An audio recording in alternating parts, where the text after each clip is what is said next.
Hello there, people of the internet. How is everybody doing today? I'm doing alright, thanks for asking. I was talking with a fellow gun content creator, and whenever we were talking about, well, we both are very, very big enthusiasts for military surplus. And we were talking about if you were in a situation where, like, let's say in modern day situations, if something were to happen and you couldn't get to your primary stuff, but you just so happen to have a military surplus rifle with you, what rifle would be the best option, like, in terms of military surplus stuff? What rifle would be the best option for you to just so happen to be there with? We like talking about all sorts of different hypothetical things. As a matter of fact, that's where a lot of my ideas come from. Now, whenever we're talking about this, we're going to be talking about primarily bolt-action rifles, because if not, then the M1 Grand or the SKS would definitely win pretty much right out, simply because those automatic platforms are going to be by far some of the best options out there on the market for military surplus that a civilian can legally own, unless you want to talk about the M14 M1A civilian variants, because you can't have a full auto M14 here in the United States without, NFA transfer paperwork and whatnot. But that's a topic all in itself. So we're going to be talking about bolt-action rifles. Maybe maybe you went to visit California or something, and you couldn't bring your primary stuff, but you could bring a Milsurp, and you're going to go hunting in Northern California or something. I don't know what it is that your choice is. This right here is a hypothetical situation, so it's basically just one to have fun with, right? So whenever we were talking, the first thing that came to mind was, well, you're going to want a nice strong action that can run a variety of different kinds of ammunition. So the first thing that we went to was the Mauser. This is a Yugoslavian 24-47. Yes, it does have a bent bolt handle. Still a Yugoslavian 24-47. But this right here is a rifle that would definitely serve its purpose if you were to go the route of having some sort of full-power bolt-action military surplus rifle in a modern context. However, the 8mm Mauser is probably not going to be the best idea.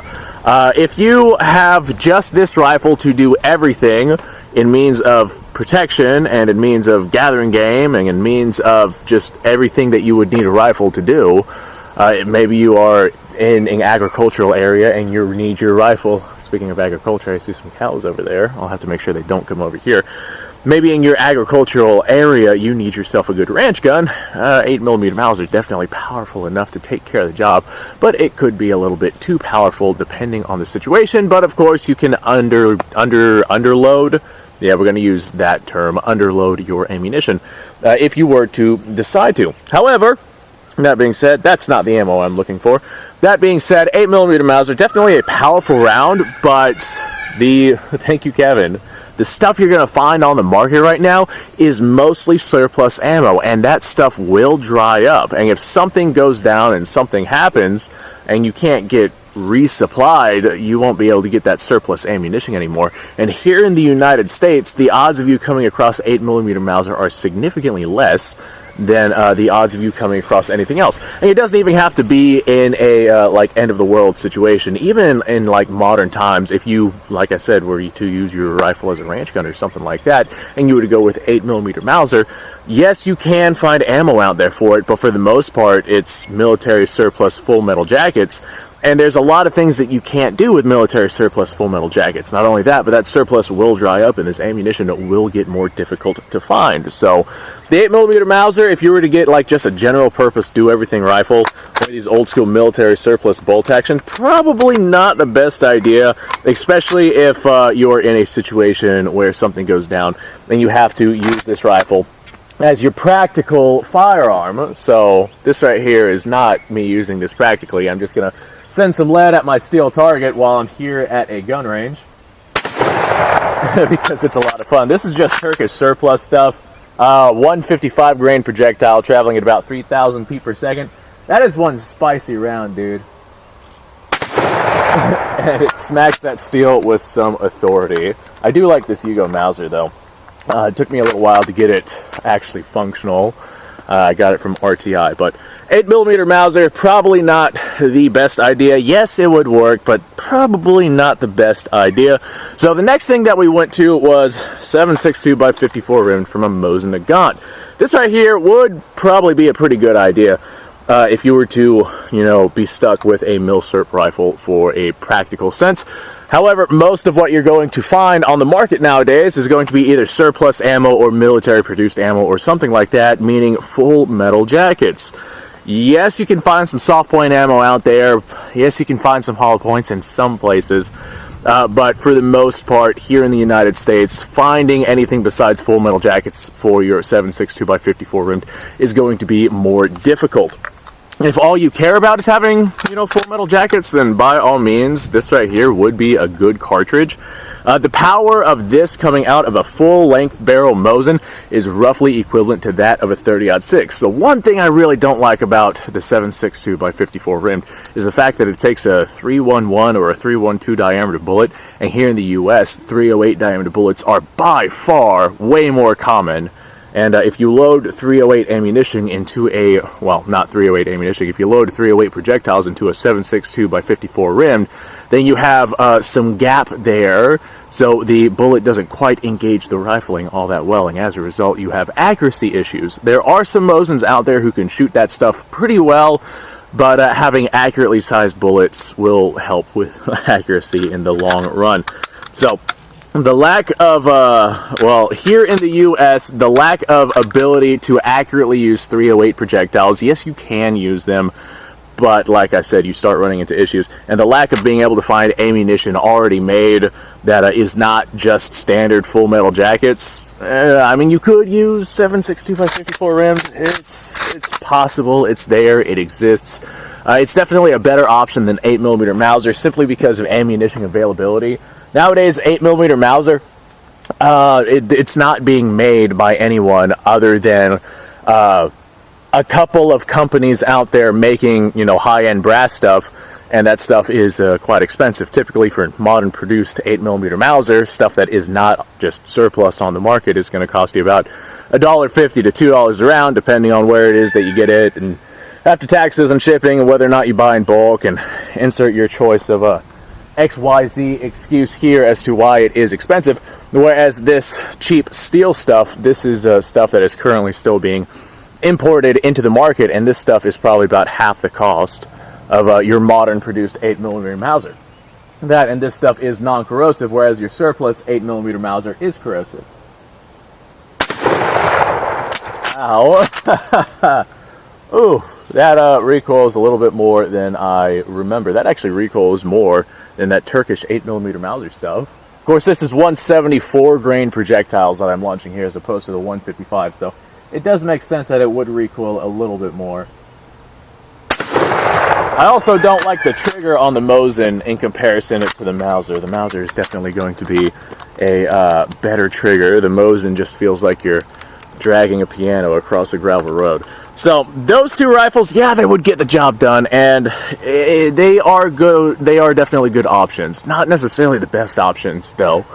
If we were talking about if you had one, then those would definitely not be the best options. So that leaves us the Enfield series. Yeah, the Enfield series is a very capable system, but the 303 British is a rimmed cartridge. And 303 British is expensive and hard to find here in the United States, especially because, we had some imports of some Enfield rifles, and all of the ammunition dried up, and now it is all quite expensive and difficult to find ammunition for the 303 British. So, although it is a very fast, very capable system, I would not recommend going with 303 British out of an Enfield series for a practical situation. Yeah, those can be some accurate rifles. Most of the Enfield rifles are going to be anywhere from 2 to 4 MOA, but there are some very accurate Enfields out there. So here in the US, my recommendation, actually, let me go ahead and say, the 1903 and the 1917 chambered in 30-06, those would be good choices as well, but 30-06 ammunition has also gotten quite expensive. Full caveat right there. So I don't actually have one of those out here to show off. I'm just going to go ahead and include those into the video. My choice for a go-to rifle if you had to pick a bolt-action Milsurp rifle, would probably be this right here. This is an Ishapur 2A1, or 2A, I can't remember. This one is 2A1. Fantastic. So this is the updated series.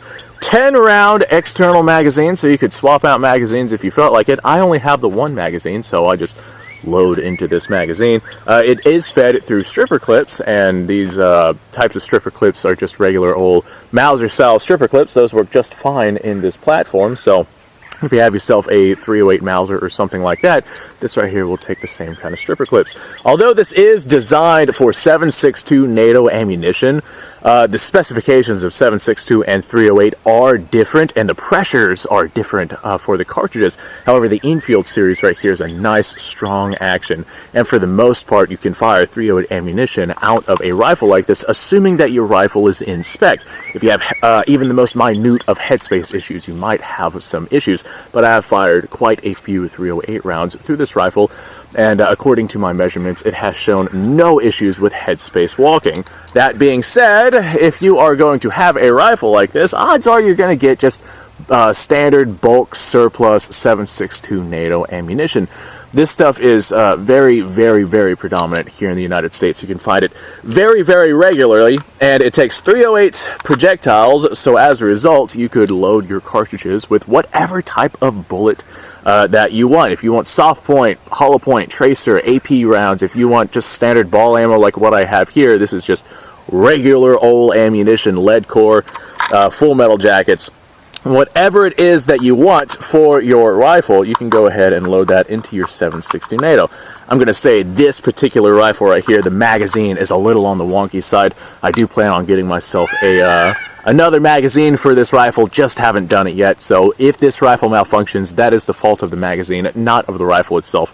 The magazine is just kind of finagled together, and it is the feed lips were very bent out of shape, so I kind of used a pair of needle nose pliers to bend them back enough to be able to somewhat function in this rifle.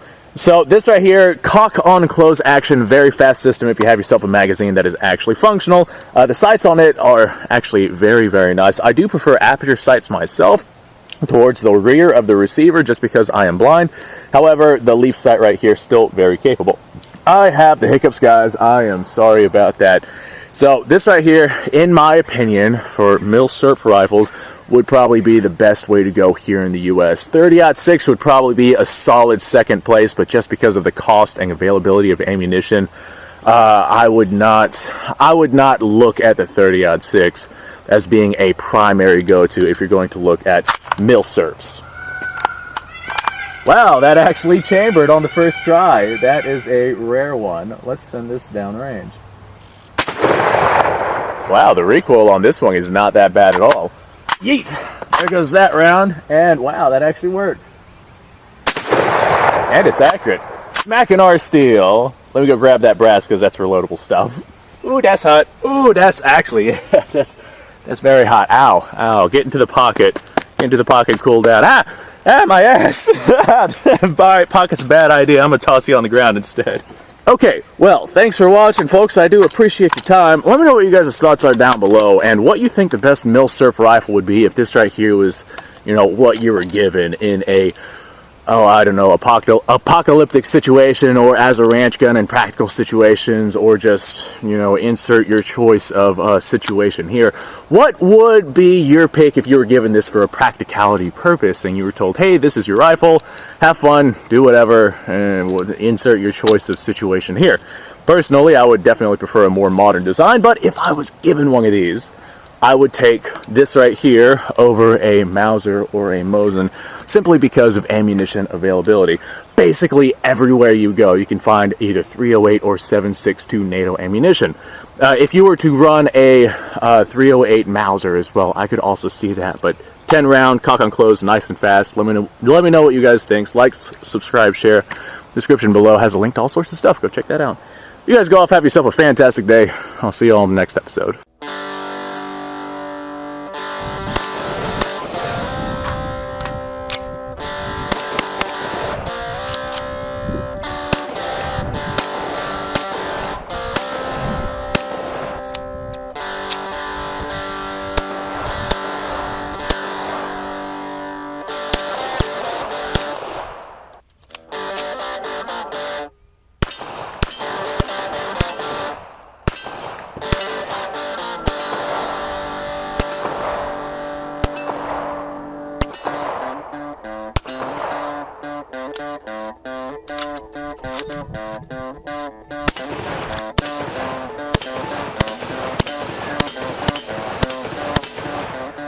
Been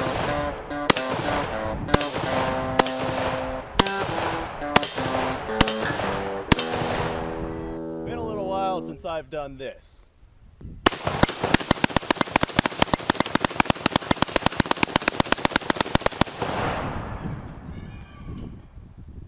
Bonnie and Clyde be damned.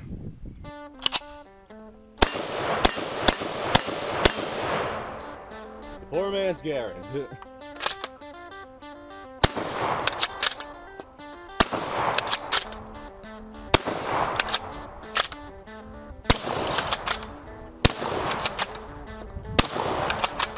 It's a shame that bolt-action shotguns aren't more mainstream.